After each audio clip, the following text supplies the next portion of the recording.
The following is a production of DallasCowboys.com and the Dallas Cowboys Football Club. How about them Cowboys? Yeah! Go Cowboys! Let's go, baby! Are you ready for a break? Yes. Are you ready for a break? Absolutely. Ready for a break? Yeah, and so much for that. It's time for The Break on DallasCowboys.com. We were on the break! With Nick Eatman, David Hellman, Ambar Garcia, and Derek Eagleton. It is Wednesday, October 20th, 2021, season 17, episode number 45. Welcome to the latest edition of The Break. I got Isaiah Stanback. I got Jesse Holley. I got Ambar Garcia with me. It is day 2 of our mix-up here, and these guys, I think they learned a lot yesterday about what it takes to make a really quality football podcast. I got a lot of tweets saying how much better you guys have gotten in one show. Wow.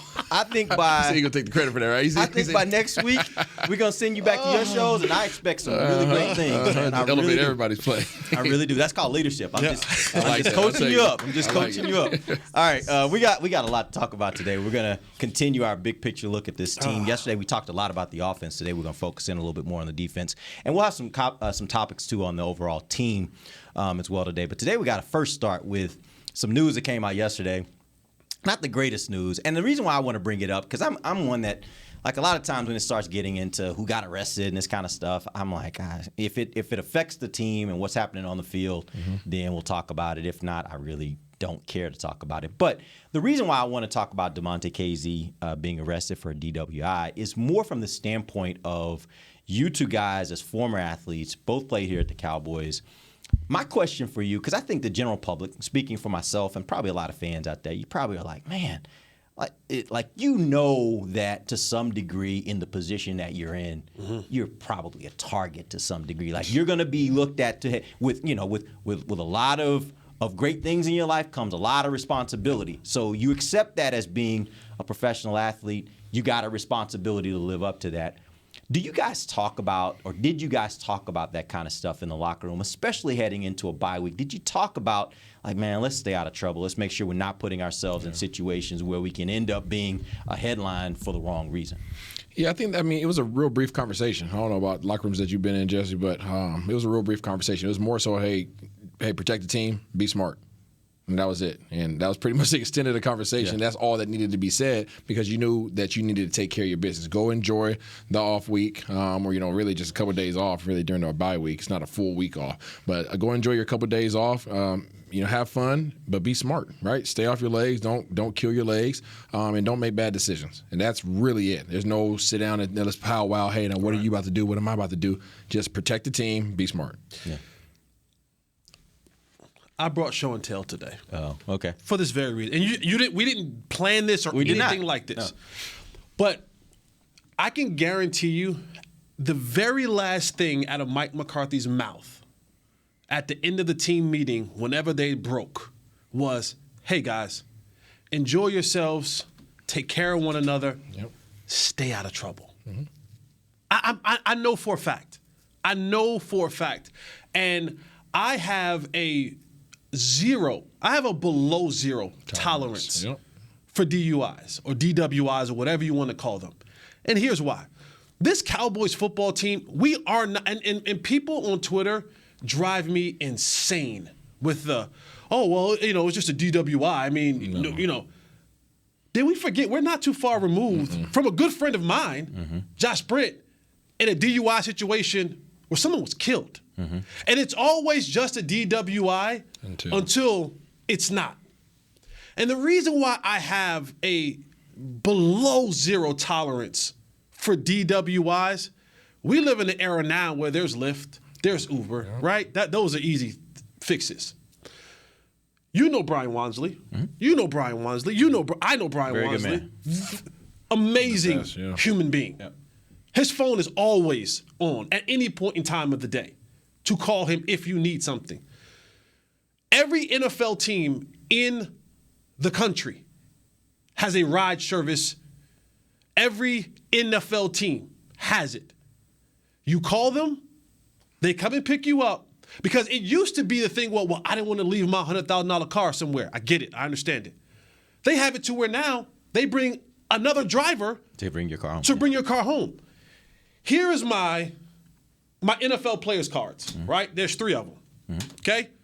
On the back of everyone, this is my NFL player card, this is my NFL player card, this is my NFL player card. On the back of each one of these cards, what does that say? That's crossed out. It says DUI, crossed out. On every single one of these players' cards, it says DUI, crossed out. There's a number that you can call on these cards that'll have someone come pick you up for free. No questions asked, no distance, no matter what. That'll come and pick you up and bring you home. The NFL Players Association has it. Every NFL team has it. Every person on every NFL team has a Brian Wansley. Pick up the damn phone. Pick up the phone and make the phone call. But far too often we have these superhuman thoughts in our feelings that, you know what, I can make it. And you know what? 9 times out of 10, sometimes you make it home. But what happens that one time you don't make it? And now someone's life, not only yours, but someone else's life can be impacted. And that's where I have a below zero tolerance for DWIs. Because you have not only do you make a god-awful amount of money, you can do the old school yellow cab, but you have every opportunity in the world to get home safely when it comes to this type of situation. I'm sorry, I have zero tolerance for anybody in general, but especially professional athletes who get DWIs. It is unnecessary. It is completely avoidable. And anyone who just says, oh, it's just a DWI, it ain't that big of a deal, shut up. Shut up. Because until you've been impacted by someone in your family or you being impacted by a drunk driver, shut up. And for professional athletes, it is far too easy to get home safely. Or plan ahead. And for you not to do so is reckless, it is careless, it is selfish, it is unacceptable, and I have below zero tolerance for anyone who gets DWIs. And I had to go search for these because I wanted people to understand how easy it is. Yeah. Make a phone call. You ain't got to leave your car, nothing. Yeah, and by the way, I appreciate that, and that's a good word right there. But I think in addition to that, I think the message here is whether you're a professional athlete or not, this is a serious thing. Absolutely. Like, this is a serious thing that not only, like, as you said, not only can impact your life, it can impact your family's life and other people that you don't even know. And so I think the message that has to come from this is everyone should look at this as a cautionary tale. Yeah. If you didn't get the message back when that happened with Josh Brent, then you should. You should just be paying attention. Like, this is something that affects a lot of people. So the message here is don't take the chance. Don't take the chance. Just go ahead. If you feel like you've had a drink or two, like I know for me and my wife, we've gotten to a point now where we're like, if we're going to have a drink or two, we're Ubering. We're just Ubering. It's not even a question. We're just Ubering, and it's not even a thought. It's not even a second thought. It's just what we do. Because and I will say this, that's also about perspective and wisdom that you get sometimes from age. The older we've gotten, the more we realize, man, this isn't worth the chance. Because, by the way, you could probably have 2 drinks and still be fine. Yeah. For me, I'm just like, I'm not going to take the chance. Right. I take the chance, right? So I think the message here for everybody is don't do that. Just if you're going to have drinks, just plan ahead, as Isaiah says, and be prepared for that so you can do the right thing and just get a ride home. All right, so here's what we're going to do. We're going to move on. We're going to talk a little bit about this Cowboys team. Got some big picture questions we're going to hit here. I want to start first with the defensive side of the ball, and particularly I want to start with Micah Parsons, who coming into the year, I think we all, after weeks 1, 2, 3, we were like, man, this dude is freaking amazing. And I think over the last few weeks, not that he hasn't been still playing at a high level, but some of that talk has kind of come back. My question becomes to you guys is, where do you think he has a greater impact, at linebacker or defensive end? Linebacker all day long. The reason being, yes, people like to see the flash. People like to see the first rounder get shown off, right? Because he's a nice little ornament that's all nice and brand new and shiny. But the reality is, when even though he's effective anywhere. You can put the man at cornerback, he's going to be effective. even though he's effective at the defensive end position, what happened to his snap count? Yeah, right. He went, 38 snaps, I think, 35, 38 snaps, I think, for those 2 games. He was playing primarily defensive end, right? But what happens when he goes to linebacker? 65 snaps, right? So you're taking somebody's ability. Yeah, they can impact the game. Maybe 2, maybe 3 out of those 35 snaps, right? When he's playing defensive end, but you're also subjecting him to getting chipped. What happened the last time he played DN? He got his ribs hit, right? He ain't been at that defensive end position too much since then, right? So you're putting him in a position where they know where he's at. Yeah. We can get to you, right? You're playing DN. You're going against one of our heaviest, most biggest athletic guys on the team. And oh, by the way, I can send a running back out to take a shot on your ribs on the way out, right? So that's one thing that you do when you put him at defensive end. When you put him at linebacker, not only do you increase his snap counts, by him being on the field more, he can affect the game more. He can also rush. He can drop back in coverage. He can play guys man-to-man and running backs out of the backfield. So he can do a lot of things, multiple facet from the middle of the field that he can't do from the defensive end position. And just even if you just looked at it just basically off of snap counts, you want one of your most dominant guys to be on the field as much as possible. I 100% agree with everything that he has said. The only thing that I would add, aside from him playing defensive end, I think that absolutely limits him in what he can do on the field, like everything he just said. But also, looking at position-wise, that's an area where last year, when I would watch film, and, Jalen is no longer here and all that, but that was an area that the Cowboys were struggling at linebacker. And I know Leighton Vander Esch, he has skills and everything, but sometimes he misses, and he needs the help. So the Cowboys do need a player with his set of skills to be right there at linebacker and do everything that he has. It's so impressive to me, honestly, and it's very refreshing to see a player like that come in right off the bat and show, even when training camp, rookie minicamp and all that was starting, I was still here and watching all that.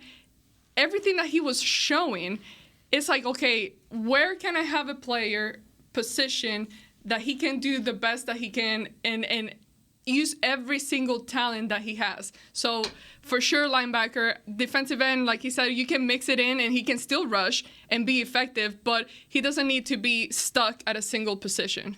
Yeah, at linebacker, he becomes an eraser for this football team. He's able to do so many different things. And in the way that this league is evolving, you have running backs who are more versatile now, right? For every Derrick Henry that you have to worry about in the league, you have more of the Dalvin Cook type or the Gibson types or the Kamara types that this league has evolved to. And with Micah, he gives you the ability, like Isaiah was saying, to play coverage. He gives you the ability to play in between, behind the tackles and guards at the linebacker spot, play tight end. So the versatility that he has at linebacker, you don't have that at defensive end. And this Cowboys team, and when you go back and you watch the film earlier in the year, when he had most of his success, he was playing backup offensive lineman. He was playing against backup offensive linemen. So when he was rushing, he was playing against the number 2 guy, which... Yeah, when against the Chargers, they put him against the number 1, and they said, let's go ahead and put it back over there. It was like, hey, go, because at the end of the day, your more experienced offensive tackles have seen all of the moves. He hasn't developed and he enough hadn't developed. So all he has is speed and power. Yeah. And if for an experienced offensive tackle says all you got is speed and power, please, thank you. Come on, I'll take that all day. But I don't have to deal with speed, power, spin, shift, hands, and all that kind of stuff. I think at linebacker, his versatility just shines more, and it gives you just a plethora of things that you can do with him there, and he becomes ultimately your eraser in the middle of the football field. All right, we're going to take our first break. When we come back, we're going to talk a little bit about free agent signings. I want to talk to you about DeMonte Casey, Jaron Kearse, Keanu Neal. Who's been the best free agent signing on the defensive side of the ball for the Cowboys so far this season? We'll talk about that when we come right back. This is DallasCowboys.com radio. Before there was a draft, you could size up a cowboy by 3 simple factors: the crease in his hat, the bend of his brim, and his unbending attitude. A man Stetson didn't just protect him from what life threw at him, it projected a rugged, unstoppable spirit. Stetson hats are still American-made with pride right here in Texas. They're still the unofficial crown of all self-respecting cowboys, and Stetson is proud to be on the field with America's team. Find a retailer nearest you at Stetson.com/Cowboys. The Cowboys way. where 16 Hall of Famers and 5 championships shows us what success looks like, where turkey is always the second best part of Thanksgiving Day, where we are all defined by one single thing, the star, where we as fans know it's our job to keep the tradition going. Bank of America is proud to be the official bank of the Dallas Cowboys and to support the quest of living life the Cowboys way. Copyright 2020, Bank of America Corporation. Want to use what the pros use? How about the official men's skincare brand of the Dallas Cowboys, Jack Black? Right now you can get the Jack Black Starter, a curated collection of Cowboys locker room favorites for just $10 with free shipping. The starter includes 4 Jack Black skincare favorites plus a full-sized intense therapy lip balm. Go to getjackblack.com/Cowboys and use the code word TEAMJB. That's getjackblack.com/Cowboys. The Jack Black Starter, $10, free shipping. Honey, big news. Gary, are you okay? Oh, I'm not Gary anymore. I'm Jackie Flash. What? See, I want the latest smartphone, but the best deals are only for new customers. So, to get a new customer deal, I changed my name to Jackie Flash. Okay, but the best smartphone deals at AT&T are for everyone, new and existing customers. That's huge. Then guess who's getting a deal? Is it Jackie Flash? Jackie Flash. It's not complicated. At AT&T, our best smartphone deals are for everyone. Restrictions apply. Visit att.com for details. Back to the break.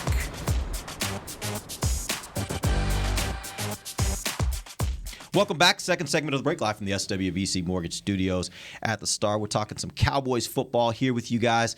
Let's talk about the free agent signings. There were 3 specific defensive free agent signings that I wanted to talk about.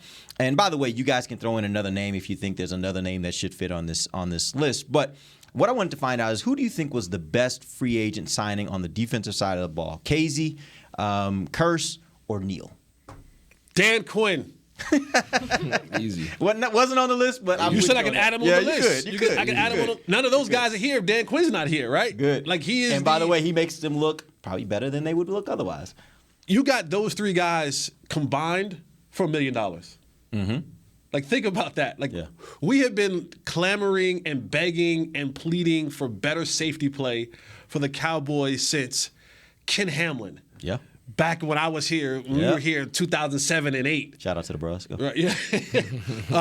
And Dan Quinn comes in and he finds 3 guys, brings them in, fits them into the scheme that he wants, and they're thriving. Yeah. And when you look at it, you're saying, we did all of this for $1 million? Like, that is the equivalent of value. When you can get players to play at this productive level at that less of a price. That is bargain shopping at its best. That is thrift shopping. You go into the thrift store and you found something of value that no one else thought would be of value. Swap and so, veterans. yeah. And so for me to add the name to the list, it's Dan Quinn. It's Dan Quinn because we have been looking for something of this type of caliber. And not only did we find one, we found 3 guys that now we're looking at saying, well, how do we play them all? Yeah. Look at this rotation. We got these guys all playing at a I'm not saying they're all playing at Pro Bowl level, but we don't worry as much about the back end of this football team as we had in the past. And for me, the culprit behind that is Dan Quinn coming in, seeing the vision, seeing those guys, believing it, trusting it, bringing them in, giving them instruction, and it worked. It flourishing. Amber and Isaiah, I'm gonna make y'all give me a player. Like, he took Dan, but I'm gonna make y'all give me a player. That's definitely the right choice. That's the right answer. That's the right answer. And probably the Absolutely. easiest answer. I'm gonna make y'all give me a player. No, I'm going with Curse. I'm going with Curse. Not only because he's been on the field the most, really between him and KZ, but I feel like he's had the greatest impact. I feel like the position that he plays and the responsibility that he has to cover some of the biggest, most athletic guys on the field, and he's pretty much taken them out. We haven't had any tight ends go ham on us this year at all. That's primarily because of him. The reason why this big nickel personnel has come about is because of him. And I think the versatility that he gives us to be able to not only cover in the box but also be able to cover from the top down has been huge. It's been huge. He's a large human being, right? They don't make him like that. There's only a handful of dudes that are made that size, right? You start hearing, they just honor that has that athleticism. They've honored Sean Taylor, just recently. You got Cam Chancellor, and you got Curse. Yeah. How many guys are 6'4", 220, 220 plus? There's not that many of them. So the athleticism that he provides with the freaking physical attributes he has is amazing, and it just provides a lot of options for Dan Quinn and his whole defense. Yeah. Well, I mean, he's the guy that has the most stats right now out of the players. And I know you want a player, but I've been watching the games, but not in like full-on details how I usually do. So it's hard to answer. But going back to Dan Quinn, the thing that's impressive to me is that these free agents guys, they weren't anyone that I was like, oh my God, wow, yes, the Cowboys got this guy to play safety. It wasn't anything like that. It was like, okay, these guys have some experience. All right, well, bring him in. Can't hurt. But, man, we still need to address that position. Let's wait until the draft. Then it wasn't. So it wasn't like something that we were for sure comfortable with. So to me, that's the impressive part. And we've seen it even last year, having so many new players, it takes a while to get them playing well together. The chemistry, putting the defense. We know very well how they struggled last year, and there's so much confusion and everything. And even though these were veteran guys, it was still something that, the fact that they're playing that the way they are playing, and not just in that area of the field, but also cornerback. And then you talk about the defensive line, which, yes, they can be doing more, but it's just as a whole, everything that Dan Quinn has been able to do with everyone, and the fact that we're not like saying, man, the safety position is absolutely killing us right now.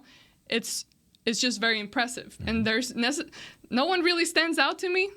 So they're kind of all kind of right there. But the fact that it's working, it's what's great right now. All right.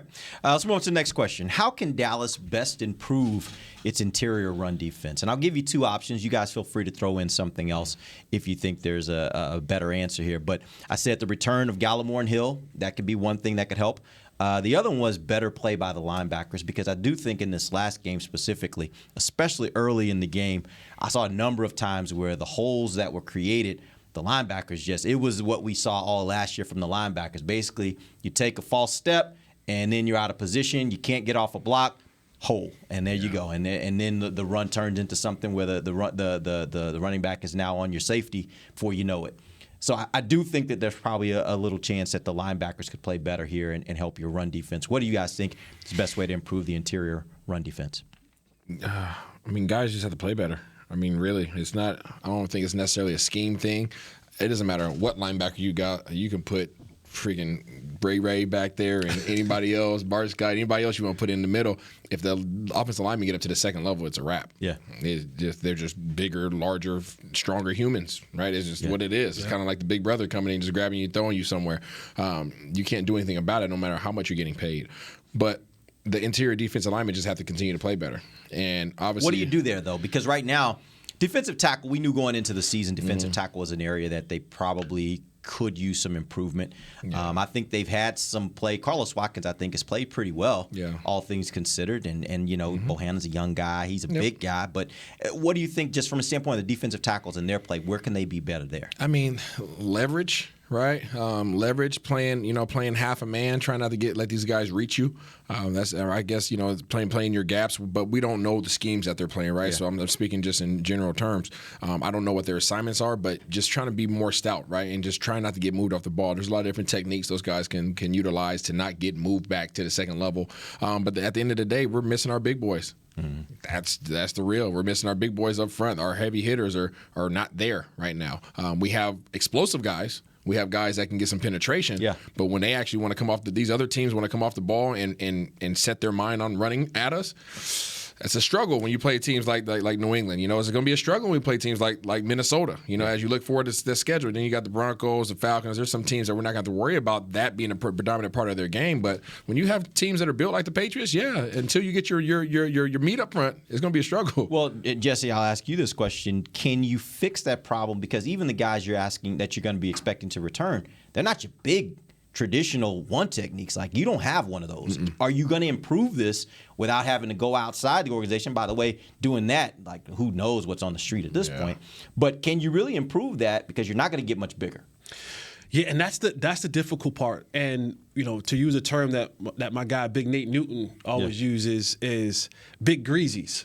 And you want to get big greasies in that middle, not necessarily to be game-changing playmakers, just to eat up blocks. I just need you to commit 2 guys to me every single time, or have to have that second guy stay on me a little bit longer before he passes me off to go to the second level to get to the linebacker. Because when you talk about football being a game of inches, it is literally a game of inches.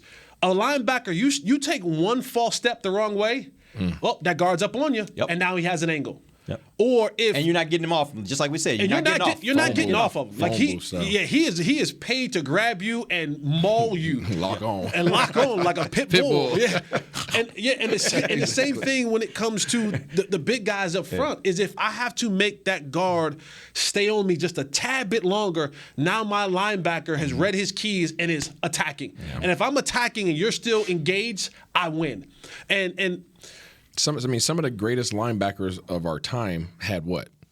Great defensive tackles. Great defensive tackles. Big defensive tackles. And that's the only thing. And what you can hope for is when you get guys like Neville Gallimore and company back, is that your rotation becomes better, guys become fresher, stay fresher longer throughout the game, and you have more wins than you do losses up front. But there's nothing that you can do at this point in time.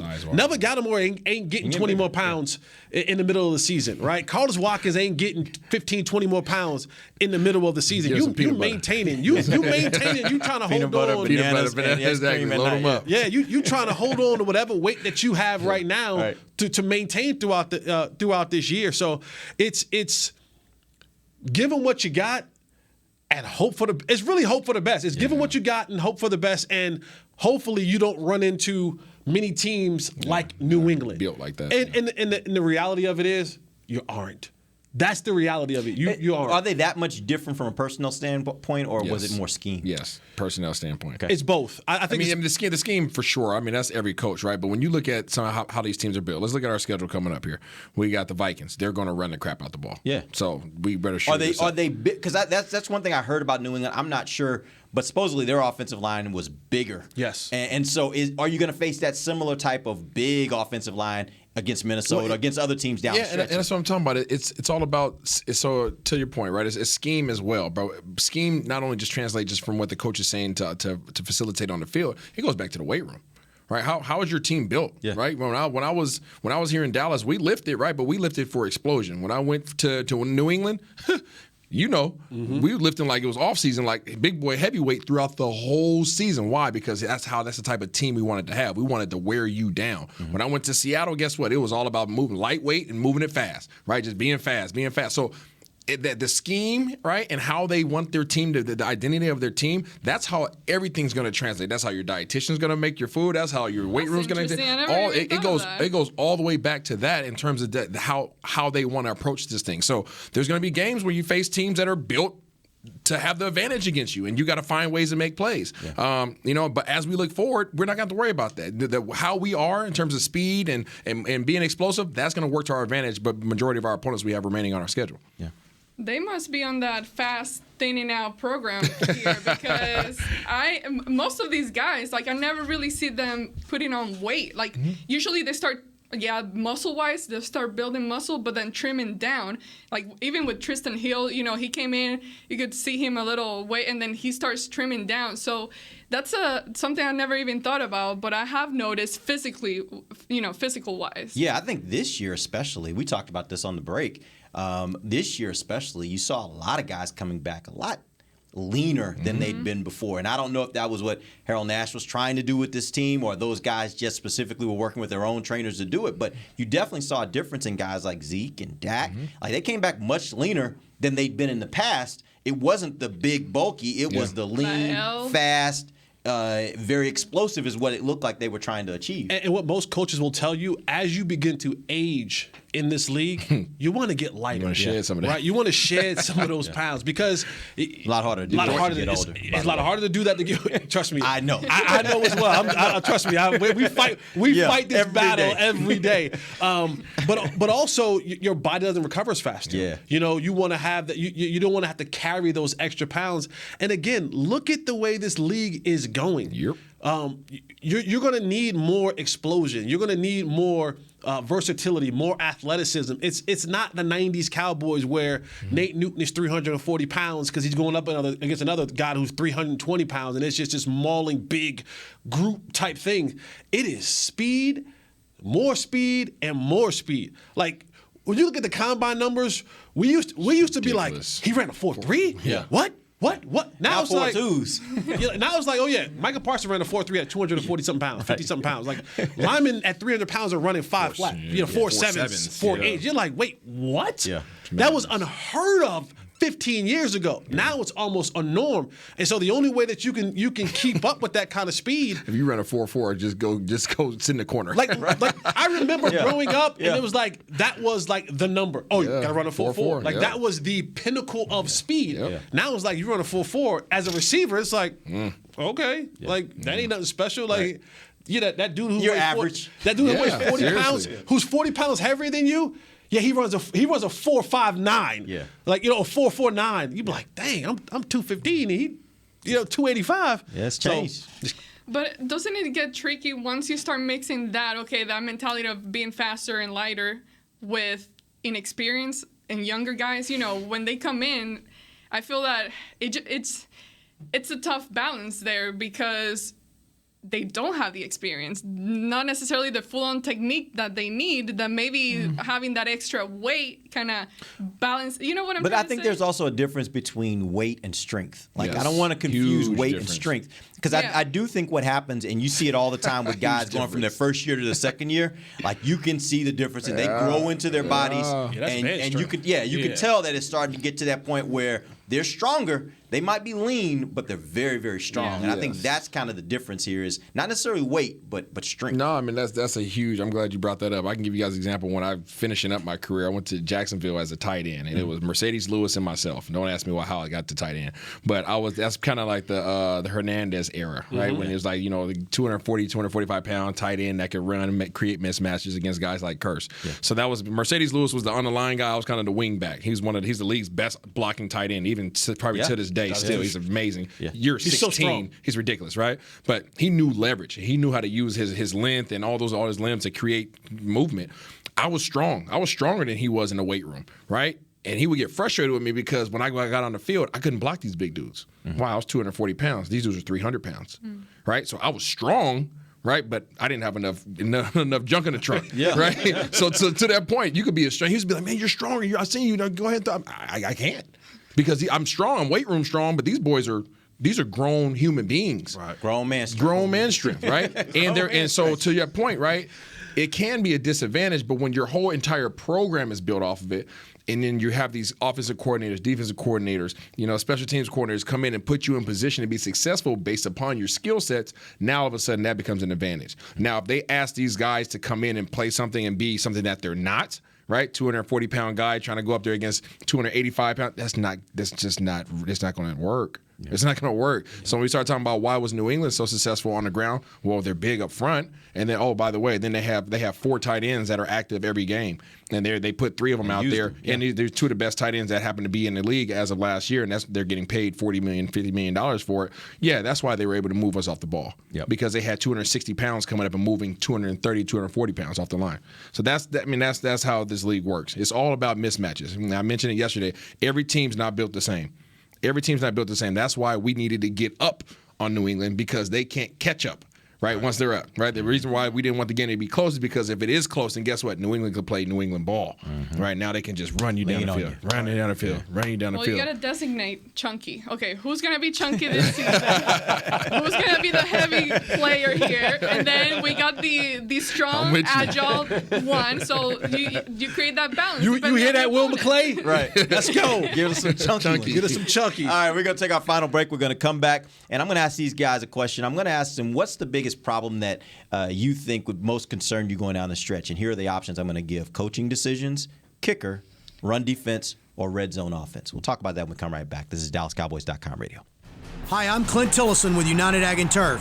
Before you can park yourself in front of the game, park yourself in a John Deere and power through your chores.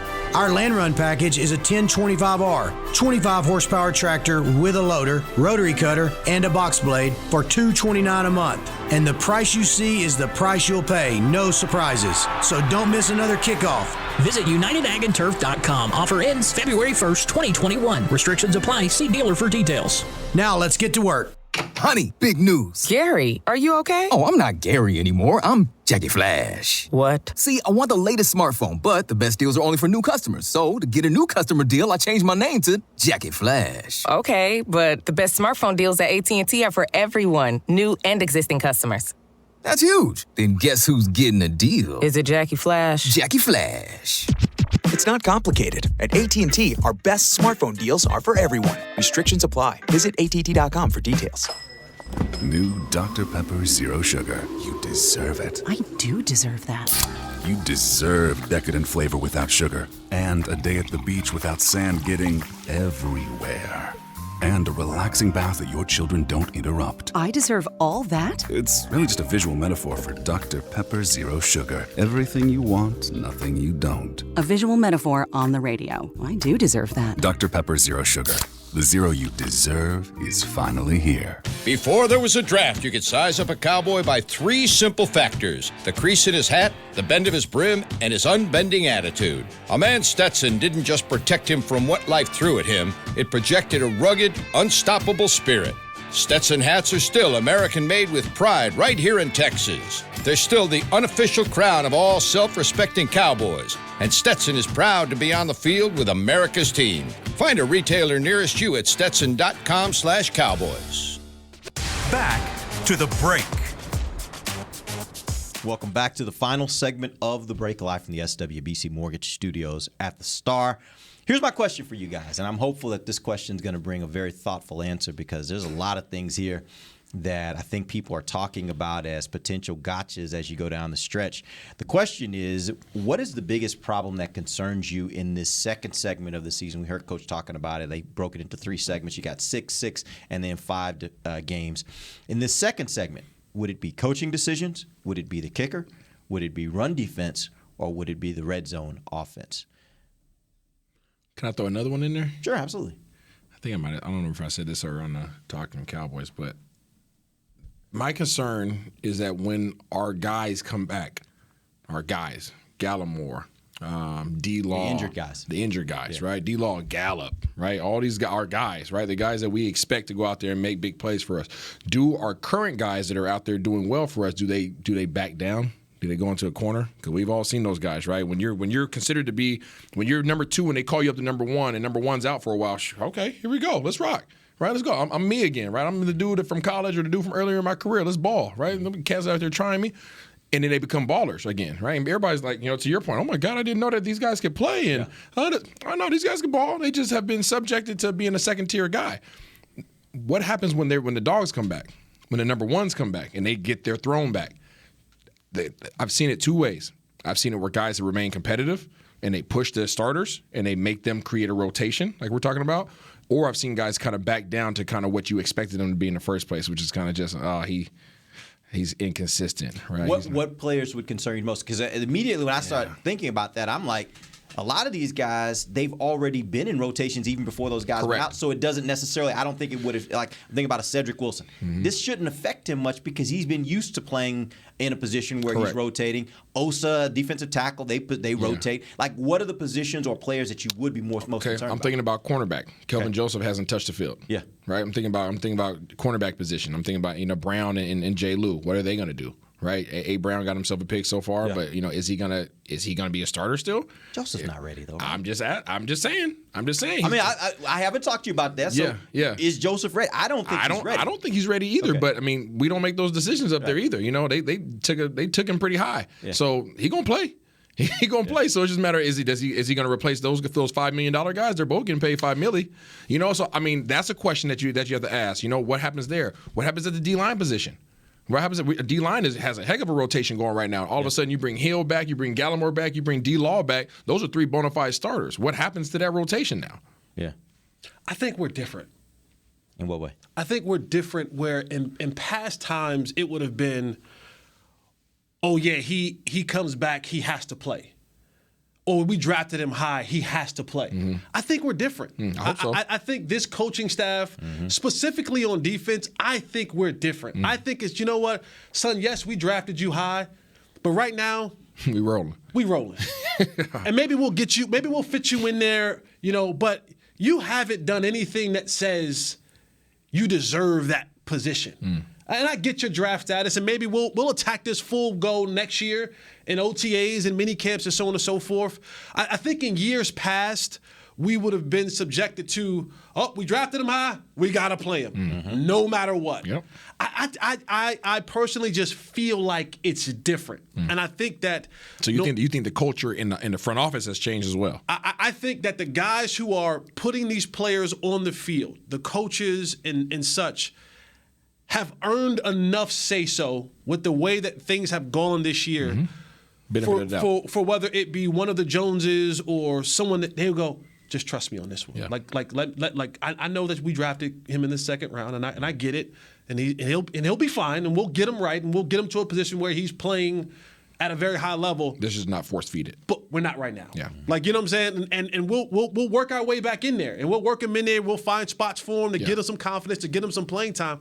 I just feel like this is just a different set of circumstances and a different set of dudes who are calling the shots. And, I hope they have that power. And on the same I hope they have that power. On the same respect, I think Dan Quinn has done a great job with and can have.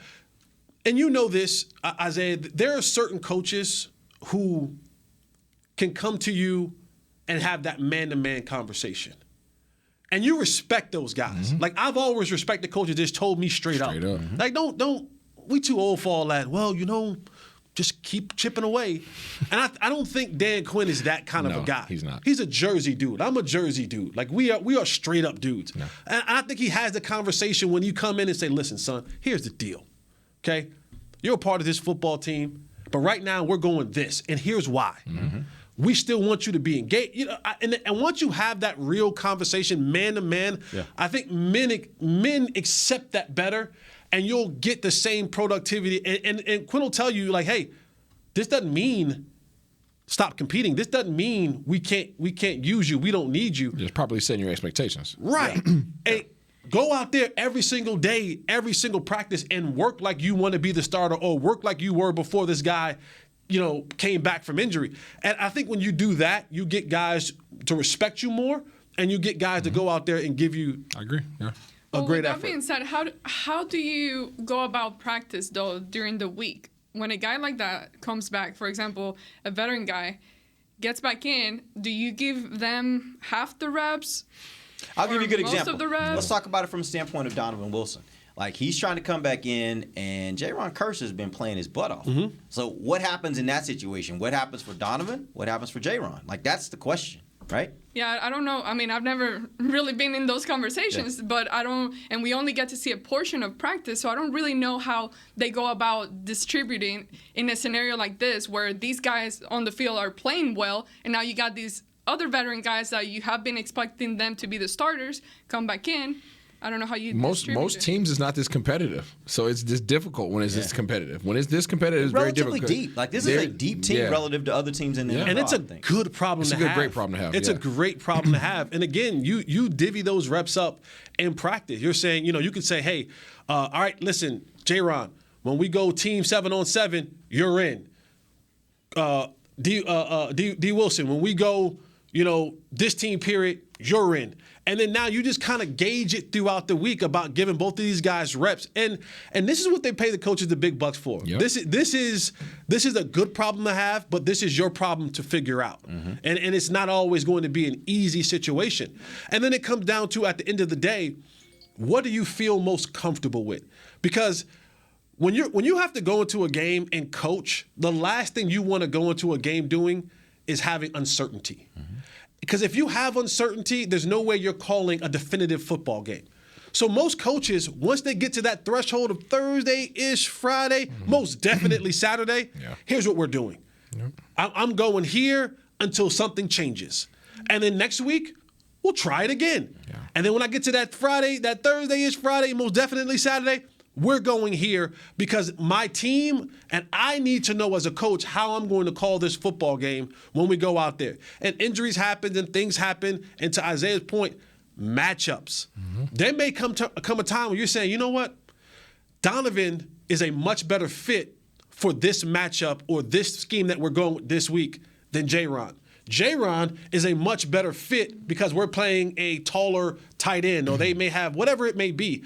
So to have those options is a great thing, but that's why they play to coach the big bucks. Yeah, I can tell you, I'm looking at these snap counts as we're talking about matchups. J-Ron, week 1, 62% of the snaps. Week 2, 97%. Week 3, 100%. Week 4, 97%. And then 100% for 5 and 6. Yep. Yeah, he probably is 100%. and by the way, he's making the most of those reps. Yep. He is balling out. Yeah. Right? And to answer your question that you previously stated, it's red zone. Oh, red zone. It's red zone. Okay. It's red zone because that has not only been one. You need to score in this league, and I've kind of almost, unless there's an injury to Dak Prescott that prolongs him from coming back on the football field, I've pretty much summed up this regular season. We're going to win the division. There's nothing in this division says that we're not going to sweep this division. It maybe lose one game. We're going to win the division. I start looking at playoffs. You play Arizona, you better score touchdowns. You play Green Bay, you better score touchdowns. You play Tampa, you better score touchdowns. You play anybody in the NFC. You better score some touchdowns. You better score touchdowns. In the playoffs. And one of the problems that the Cowboys has had years and years and years and years has been red zone offense. So I think that's always going to be a concern for me. They were doing better earlier in this year with the red zone situation. They kind of fell back a little bit with that and say what you want about the calls in the red zone, whatever, but that is going to be so important. We cannot kick field goals when you're talking about playing the really good football teams. You'll get away with it in the regular season. You'll get away with it against the playoffs. Giants in Washington and Philadelphia and teams like that. You ain't getting away with that against Tampa Bay. You ain't getting away with that against the Rams. You ain't getting away with even sometimes against a team like New Orleans. You never know what Jameis you might get. Yeah. You might get Minnesota. 5 touchdowns. Yeah, right. Minnesota. You never know. Right. You might get Eaton W. Jameis. You might get 12. You might get 12 noon Kirk Cousins. Right. You might not get nighttime Kirk Cousins. Right. You might get 12 noon Kirk Cousins. So always getting in the red zone and being able to come away with touchdowns rather than field goals. All right, folks, that's a wrap. Real quick, tell us where we can hear you, Isaiah. Where can fans hear you? Oh, yeah. Talking Cowboys, man. You guys know what it is, okay? 9 o'clock every day, Monday through Friday. We're the first show because we're the best show. We know you guys, when you guys wake up, get your cup of Joe, you want to come out here and get the real. Come out here and make a deal. Hang out with your boys at Talking Cowboys. You understand what I'm saying? Listen, man. Jesse. I don't have all that mojo jargon, all that isms, and all that kind of stuff. Y'all know what it is. Y'all know what it is. I don't that jive turkey he talking over there. Come through hanging with the boys. If you want to come hang out with your drunk uncle and talk good sports, laugh, have a good time. Who's the drunk uncle? Uncle Rico. Nate's the drunk uncle. Right. Nate is the drunk uncle. Right, cool. I'm the crazy cousin, and then Kurt and Shannon, they just like related. They like related by Shannon is drunk marriage. and crazy, so it works. Yeah, we give you a little bit of everything, man. So come check us out, man. 11:30 Monday through Friday. You know what it is. Hanging with the boys, and I got my Danny shirt on. See, tonight we ain't afraid to promote and help out other people. That's just how we get down because we take it on everything. We just do what we do. Do y'all talk about football there though? Wow. I'm just wondering because I see you guys eating chicken wings. I see y'all. Wow, she coming for your throat, dog. Okay. Watch my boy Danny on Survivor tonight. Shout out Team Danny on Survivor. Of course, you can check us out, me and Amber, along with Nick and Dave on The Break every day at 10:30 a.m. We'll be back next week in our normal settings. But, man, it was good to have y'all on. Yeah, I had a good time having y'all on, and hopefully we can do this a little bit more. We'll do this every bye week for sure. Yeah. Till then, until next week, for Isaiah Stanback, Jesse Holley, Amber Garcia, I'm Derek Eagleton. This has been The Break, live on DallasCowboys.com. Radio. This has been a production of DallasCowboys.com and the Dallas Cowboys Football Club. How about this, Cowboys? Yeah!